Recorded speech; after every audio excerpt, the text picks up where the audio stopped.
आज जानेंगे आपके पर्सन की करंट फीलिंग क्या है आपको लेकर, वो आपको लेकर क्या सोच रहे हैं, क्या कहना चाहते हैं, क्या करना चाहते हैं, क्या उनकी थिंकिंग है, आपसे क्या एक्सपेक्टेशन है, इस बारे में बात करेंगे। वीडियो शुरू करने से पहले मैं आपको बताना चाहूंगा ये एक जनरल रीडिंग है और ये एक टाइमलेस रीडिंग है, तो आप कभी भी इस वीडियो को देख सकते हैं। अगर आपको लगता है कि आप जिस इंसान के लिए रीडिंग ले रहे हैं या फिर किसी इंसान के लिए, किसी व्यक्ति के लिए रीडिंग ले रहे हैं, तो आप उनके बारे में सोचिए जिससे ये रीडिंग आपके साथ रेजोनेट हो सके, ठीक है ना। अब कुछ कार्ड देखते हैं। पहला कार्ड है 6 ऑफ पेंटिकल्स का, ठीक है, 6 ऑफ पेंटिकल्स है। दूसरा कार्ड रहने वाला है किंग ऑफ सोर्ड्स का, ओके, किंग ऑफ सोर्ड्स है, 6 ऑफ पेंटिकल्स है। तीसरा जो कार्ड रहेगा वो रहेगा द हाई प्रीस्टेस का, ठीक है। चौथा कार्ड रहने वाला है द हैंगमैन का, ठीक है ना, द हैंगमैन का कार्ड भी है। और लास्ट कार्ड इस डेक से रहेगा द लवर्स का, ओके, ग्रेट। अब इसे रेजोनेट करने के लिए कुछ और कार्ड भी लेंगे। बॉटम द डेक से रहने वाला है एस ऑफ वैंड्स का कार्ड। वीडियो शुरू करने से पहले आपको एक चीज और बताना चाहूंगा, अगर आपको मुझसे या फिर मेरी टीम के साथ पर्सनल रीडिंग लेना है, पर्सनल सेशन लेने हैं, बस आप नीचे दिए हुए नंबर पर व्हाट्सएप करके अपना अपॉइंटमेंट बुक करिए और आप मुझसे या फिर मेरी टीम के साथ रीडिंग या फिर सेशन ले पाएंगे। लेकिन ये एक चार्जेबल सर्विस रहने वाली है, इसका आपको चार्ज पे करना पड़ेगा, ठीक है ना। अब कुछ और कार्ड निकालते हैं, ओके। तो पहला कार्ड रहने वाला है यहां से जस्टिस का, ठीक है, जस्टिस का कार्ड रहेगा 6 ऑफ पेंटिकल्स के साथ रहने वाला है। किंग ऑफ सोर्ड्स के साथ दो कार्ड निकल के आ रहे हैं। किंग ऑफ सोर्ड्स के साथ रहेगा द डेथ रिबर्थ का कार्ड, ठीक है। द स्टार का कार्ड रहेगा द हाई प्रीस्टेस का, हाई प्रीस्टेस के साथ रहेगा द स्टार का कार्ड, ओके, एक कार्ड और आ गया है। और ये हैंगमैन के साथ रहेगा पेज ऑफ कप्स का कार्ड, ग्रेट। द लवर्स के साथ रहने वाला है द एम्परर का कार्ड, ठीक है। और इससे बॉटम द डेक से रहने वाला है 2 ऑफ सोर्ड्स का कार्ड, ठीक है। एस ऑफ वैंड्स के साथ है 2 ऑफ सोर्ड्स का कार्ड बॉटम द डेक से, ठीक है ना। अब आपको बताते हैं कि आखिर बात क्या है, क्या चल रहा है उनके मन में। देखिए, पहली चीज तो आपकी तरफ से कुछ ना कुछ आर्ग्यूमेंट हुए हैं उनके लिए, आपने अपनी तरफ से कुछ आर्ग्यूमेंट किए हैं और इस वजह से उनको लग रहा है कि शायद उनके तरफ से कुछ न कुछ चीजें अधूरी रह गई। कुछ ना कुछ आप उनसे डिमांड कर रहे थे, ये डिमांड टाइम का हो सकती है, डिमांड फाइनेंस का हो सकती है, डिमांड किसी गिफ्ट का भी हो सकता है, ठीक है ना। बट इन चीजों के अलावा उनको लग रहा है कि उनको आपको टाइम देना चाहिए था, उनको आपको समय देना चाहिए था, और ये उन्होंने गलत किया। अब इस चीज के लिए उनको लगता है कि जस्टिस आपके साथ नहीं हुआ है, उन्होंने आपके साथ गलत किया है, मतलब उनको आपके साथ सही तरीके से रहना चाहिए था। किंग ऑफ सोर्ड्स, उन्होंने आपको डोमिनेट करने की कोशिश की, उन्होंने आपको अपनी तरह से चलाने की कोशिश की, और इस वजह से आज सिचुएशन थोड़ा खत्म होने जैसा है। मतलब आप दोनों के बीच में कम्युनिकेशन तो नहीं है या बहुत कम कम्युनिकेशन भी होगी, लेकिन फिर भी ये एक नए सिरे से शुरुआत करना चाहते हैं। दूसरी चीज है द हाई प्रीस्टेस के साथ है द स्टार का कार्ड। उनको ये जरूर लग रहा था कि आपने अपनी तरफ से उनको सही से नहीं समझा, आपने अपनी तरफ से उनको गलत समझा है, और चीजें इसी वजह से खराब हुई क्योंकि कुछ ना कुछ ऐसी चीजें हैं जो आपने अपनी तरफ से छुपाई। इस चीज को लेकर भी आप दोनों के बीच में मुझे आर्गुमेंट दिखाई दे रहा है। द स्टार का कार्ड है, या फिर कुछ ना कुछ लगातार उनके मन में कंफ्यूजन थी, और कंफ्यूजन होने के साथ साथ उनको ये भी लग रहा था कि आप दोनों का कनेक्शन जो है वो सोलमेट कनेक्शन भी है, आप दोनों को यूनिवर्स ने मिलाया है। ये चीज आज उनको भी लग रही है, ये चीज आज उनको भी फील हो रही है। द हैंगमैन है पेज ऑफ कप्स।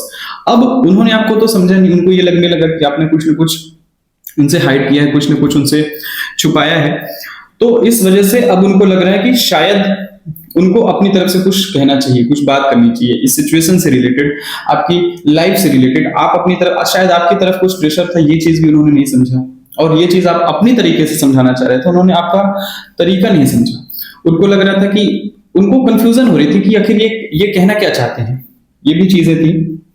अब उनको आपकी यादें तो आ रही हैं, उनके मन में तो आप हैं, और वो आपको खोना भी नहीं चाहते। उनके मन में एक डर भी दिखाई दे रहा है कि शायद कहीं ऐसा तो नहीं सिचुएशन कुछ ज्यादा ही खराब हो जाए। द लवर्स का कार्ड है द एम्परर के साथ। उनको ये लगता था कि आपने अपनी तरफ से उनको टाइम दिया, आपने अपनी तरफ से उनको सपोर्ट किया, आपने अपनी तरफ से उनको समझा, आपने अपनी तरफ से ही सारी चीजें की, लेकिन वो गुस्से में आकर, वो एटीट्यूड में आकर, वो उनके अंदर जो एरोगेंस था, वो एरोगेंस में आकर बैठे थे।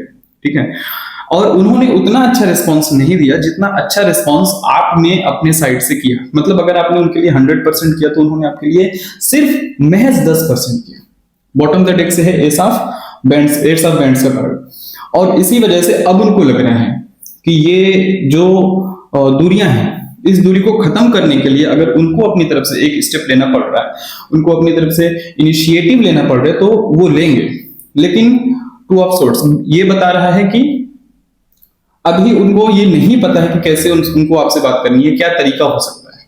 हालांकि उनके मन में ये थिंकिंग भी है, अगर वो आपसे बात करने के लिए आएंगे तो आप बिल्कुल बड़े आराम से बातें कर लेंगे, है ना। और इसी वजह से वो इस चीज को लेकर श्योर हैं कि ये रिश्ता जो है वो चलता रहेगा, ये रिश्ता खत्म नहीं होगा।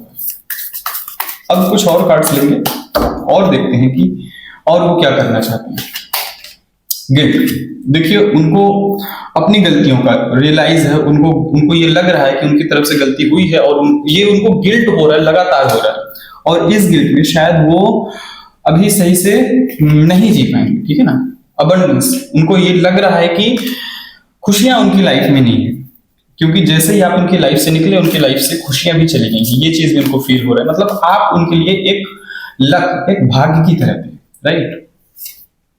कंट्रोल, अब उनको ये भी फील हो रहा है कि उन्होंने क्यों अपने ऊपर कंट्रोल नहीं किया, उन्होंने क्यों अपनी तरफ से एटीट्यूड दिखाया, क्यों अपनी तरफ से गुस्से में अपनी जिद में बैठे रहे, ठीक है। ये चीजें भी लग रही हैं। अगर उन्होंने खुद पे कंट्रोल कर लिया होता तो आज बातें इतनी खराब नहीं होती। अलोनलेस, उनको ये भी लगता है कि आप अपनी लाइफ में थोड़ा अकेले होंगे, आप अपनी लाइफ को मस्त तरीके से एंजॉय नहीं कर पाते होंगे, वो खुद को अकेला महसूस कर रहे हैं आपके बिना, वो आपके बिना रहना नहीं चाहते हैं या फिर रह भी नहीं पा रहे हैं, ये चीजें भी हो रही हैं, है ना।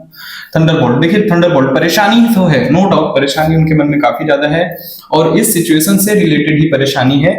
इस सिचुएशन को वो डील नहीं कर पा रहे हैं, वो उनका कंट्रोल खुद पे नहीं है, बियॉन्ड इल्यूजन। उनको ये लग रहा है कि सच्चाई कुछ और थी और उन्होंने समझा कुछ और, आपकी तरफ से बातें कुछ और थी, उनकी तरफ से बातें कुछ और थी, एक मिसअंडरस्टैंडिंग हुई, एक कंफ्यूजन हुआ है, जिस कंफ्यूजन को उन्होंने क्लियर नहीं किया और इस वजह से दिक्कतें बढ़ गई, और ये एक लंबी दिक्कत बढ़ गई, बड़ी दिक्कत वाली बात होगी उनको लग रहा है ना। कुछ गाइडेंस कार्ड लेंगे। A time to give rather than take, जितना आपने टाइम सोचा है कि इस सिचुएशन को सॉल्व होने में, इस सिचुएशन को समझने में जितना टाइम लगेगा, संभलने में, उससे ज्यादा टाइम लग सकता है। तो आपने जो टाइम फ्रेम डिसाइड किया है उससे ज्यादा टाइम फ्रेम लग सकता है, और इसमें लगेगा एक आने वाले न्यू मून तक का टाइम भी लग सकता है। यू आर गुड इनफ, आप अपनी जगह पर सही हैं, आपको अपनी तरफ से माफी मांगने की बिल्कुल जरूरत नहीं है, ये चीज उनको पता चल जाएगी, चीज उनको फील होगी। You and your loved ones are safe, जैसे मैंने आपको बताया था कि आप और आपका प्यार दोनों ही इस जगह पर सेफ सिचुएशन पर है, सेफ कंडीशन पर हैं। मतलब उनके मन में ये डर नहीं है कि आप चले जाएंगे, और ये चीज यूनिवर्स की तरफ से भी मैसेज आ रहा है कि ऐसा कुछ नहीं होगा बाबू भैया, आप बेवजह बिना मतलब के परेशान हो रहे हो।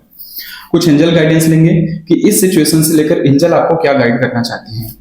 तो पहला कार्ड जो रहेगा, इट्स अप टू यू, मतलब ये आपका टाइम है, आपको बिल्कुल चिंता नहीं करना है क्या होगा क्या नहीं होगा, ये तो सोचने की जरूरत नहीं। गिल्ट उनको हुआ है, परेशान वो है, आप क्यों परेशान हो रहे हैं, आप क्यों उस बारे में सोच रहे हैं। गलती उनकी थी, उन्होंने माफी नहीं मांगी, उन्होंने अपनी तरफ से एटीट्यूड दिखाया, और इस वजह से इट्स अप टू यू, ये आपका टाइम है, ठीक है। दूसरा कार्ड जो रहने वाला है इससे वो रहेगा इंप्रूविंग हेल्थ। देखिए यदि आपकी या फिर आपके पार्टनर की हेल्थ इस टाइम पर अच्छी नहीं है, तो आप दोनों के बीच में ये जो हेल्थ खराब वाली सिचुएशन है, या फिर आपके फैमिली में भी, इवन उनकी फैमिली में भी अगर किसी की हेल्थ खराब है, तो ये हेल्थ उनकी सही होगी और जल्दी ही उनकी हेल्थ सही हो जाएगी, बहुत ज्यादा सुधार और बहुत तेजी से सुधार देखने को मिलेगा, ठीक है। अब एक कार्ड रहने वाला है अपॉर्चुनिटी का, मतलब आपने अगर अपनी तरफ से कुछ अप्लाई किया है, कहीं जॉब्स वगैरह भी देख रहे हैं, तो आपको अपॉर्चुनिटी मिलेगी। इस रिश्ते से रिलेटेड अगर मैं बात करूं तो एक ऐसी अपॉर्चुनिटी आएगी जिसमें उनकी तरफ से इनिशिएट आएगा, ये एक अपॉर्चुनिटी ही है, आपने अपनी तरफ से कुछ करना नहीं है, जो होगा उनकी तरफ से होगा ना। तो ये एक अपॉर्चुनिटी है और उस अपॉर्चुनिटी को आपको ग्रैब करना है, राइट। उस अपॉर्चुनिटी को जाने नहीं देना, नहीं तो फिर उनके अंदर वो जो रिग्रेट है, रियलाइजेशन है, वो एटीट्यूड में फिर से बदल जाएगा, ठीक है। तो उस अपॉर्चुनिटी को लीजिए, उनके साथ उनसे बातें करिए, उनका सपोर्ट करिए, उनको समझिए, उनसे मिलके एटलीस्ट बातें करिए कि क्या बात है, किस वजह से दिक्कत हुई है, राइट? उन चीजों को समझिए, प्रॉब्लम्स को समझिए, प्रॉब्लम्स क्रिएट मत करिए। ये एंजल का मैसेज, ये मैं बिल्कुल नहीं कह रहा हूं, मैं तो सिर्फ एक माध्यम हूं, राइट?